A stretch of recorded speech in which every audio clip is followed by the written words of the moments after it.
Pretty fun times around New York sports these days. Rangers into the next round. Knicks still hanging around. Yankees off to a good start. And we have the first edition of the 2024 New York Derby. NYCFC playing host to the New York Red Bulls on Saturday night over at Citi Field. Glenn Crooks, of course, is our buddy, radio voice for the team in blue. Crooksy, good to talk to you. Good to catch up. And listen, I'll share this with our viewers, listeners. You and I traded text the other day after both teams won on one Wednesday. Red Bull down in DC, NYC against Philly. These teams, probably for the first time in a while, both in a really good way heading into this game. Should be fun. Yeah, I just got through talking to Nick Cushing, the head coach for New York City FC, and he was, I think he just seemed delighted that both teams are in good form, and it really elevates the whole atmosphere. Looked into it, Citi Field so far, it's 28,000 plus tickets. So we'll see where that goes, but that'll be one of the higher attended games in this Hudson River Derby in a while too. So I think it's great. You got number 3 against number 4 in the conference. You've got a new first-year head coach for the Red Bulls, who is obviously doing some things a little differently, and it's working. And then Nick Cushing, I think there's been a lot said about Cushing and what happened without getting to the playoffs, and then the beginning of this season. But I think the fact that the City Football Group of New York City FC had faith in him, I think it's paying off now. Glenn, let's talk about that a little bit, because obviously coming into the year, you would have maybe said Cushing was already on the hot seat. That probably got a little warmer in the beginning part of the year. What has changed for New York City over the course of the last few games? Well, it's more than the last few games. They've won 5 of 6, and so if the few games encompasses those 6 plus a 1-1 draw at Miami, a 1-1 draw at home to Atlanta. So that's if we go back even a little further. So after it was a slow start, goals were not being scored, conceding a set-piece goal to lose your opener after conceding set-piece goals a year ago was a massive, massive issue. But here's what's happened. Number 1, Matt Freese.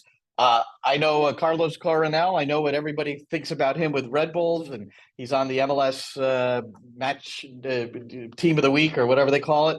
And Freese is not, but I think 2 of the better keepers in the league are going at it. Matt Freese has been, I would have to name him the MVP of the team to this point. He's just come up with the critical saves at the critical moments. He has, maybe made 1 error, and that was with his feet, where it almost cost them. And so that consistency is important.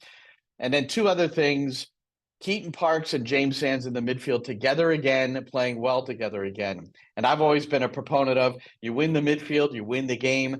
New York City's been winning the midfield with those 2 in many recent matches. And then Santi Rodriguez is playing like a designated player. I know we don't have any goals from the Monsef Bakra, your starting striker, but he hasn't started the last 2 matches, and we'll see what happens come Saturday. And is it Alonso Martinez, who has 3 goals? He's the only striker to score a goal this year for New York City. And Matt, he didn't become a striker on this team until the Coachella Invitational, where the Red Bulls were also in the preseason tournament, when behind Bakra, they didn't have another number 9. So for those events and for those games, they just pushed Martinez into the middle. They started to like what they saw. He was finishing well in training, and look what happens. Glenn, how about this one? Some of the names you just mentioned, Parks, Sands, Santi Rodriguez, those are names that people that follow Major League Soccer and are a fan of New York and this derby would know. A lot of new pieces now starting to get integrated and probably finding their way. It was, an offseason that NYCFC, they brought some new guys in, trying to figure out. Usually takes players a few games to get their feel of Major League Soccer, and that seems to be also a part of this resurgence over the last several games. I agree. And one of the questions I had for Nick in our last pregame show was, does he feel like he's getting to know all the pieces better and how they function together? And that is part of it. Augustino Heda, Argentinian, 19 years old. I think sometimes we forget about the ages of these guys. He's gotten 4 starts and he's been very effective. Malachi Jones, the rookie out of Lipscomb, he's 20 years old, came out after his second year. He's got an incredible story, by the way, Matt. I'll try to keep it really simple. Grew up in Sierra Leone, has 6 brothers and 1 sister, and all 8 of them were in an orphanage and adopted by one family in Nashville, Tennessee, which is where he went to high school. Lipscomb is in Nashville, Tennessee as well. And, the story there is Tyrese Spicer, the #1 pick overall, and the #8 overall, Malachi Jones, both teammates at Lipscomb University, which I bet if you really, people took truth serum and then made do you know where Lipscomb is? I don't think a whole mess of people out there would know that. Malachi Jones is a interesting player. He's dynamic. He's very clever. He grew up playing without shoes, without a real soccer ball. This is Sierra Leone up until the time he was 9 years old. Then when he came to the States, they made him put boots on. So he's got a lot of tools and he's fast. And I'll tell you what, the pressure doesn't get to him from what I've seen so far.